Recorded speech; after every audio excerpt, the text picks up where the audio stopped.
What is the most important thing when you're just starting out with investing? Getting the highest return or making consistent deposits? This question comes up all the time. We all want a big return, right?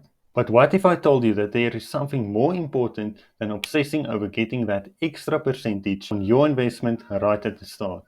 Let's break this down together. When it comes to investing, there are three key factors that determine how much wealth you're going to build over time. They are how much you put in, the return you get, and how long you are invested. Now, the goal is to maximize all three.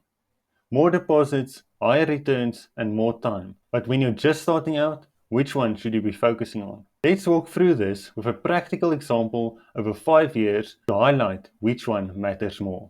Let's take three investors, Investor A, Investor B, and Investor C.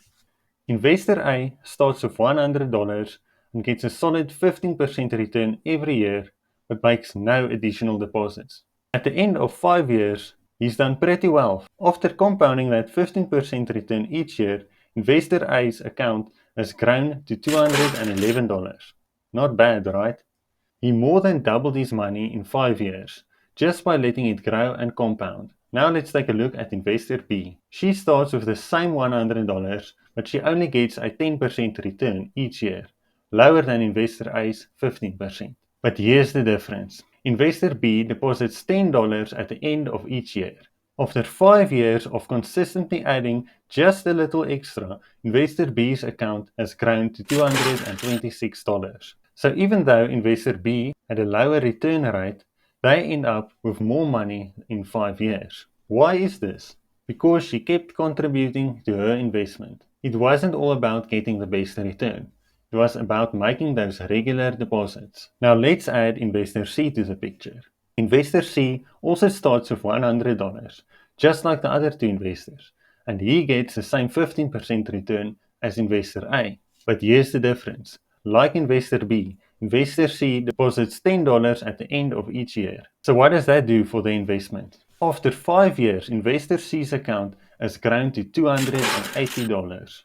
That's more than both Investor A and Investor B. Investor C didn't just get a good return, he combined it with consistent deposits. So what do we learn? This example shows that consistent deposits can outweigh higher returns, especially when you're just starting out. Investor A's 15% return sounds impressive, but because they didn't add anything beyond their initial $100, Investor B with only 10% return comes out ahead by simply adding $10 every year. And Investor C, he did both, earned a strong return and made regular deposits. And this made him come out on top. This proves that early on, making consistent deposits is more important than chasing higher returns. Now, I'm not saying returns don't matter, they definitely do. But early on, the amount you're putting in can have a bigger impact on your overall growth than the percentage return you're chasing. The more you can add to your account, the more room you're giving for future returns to work their magic through compound interest. Now, I'm also not saying you should go and borrow money to boost your monthly deposits. Only use money you can afford to lose.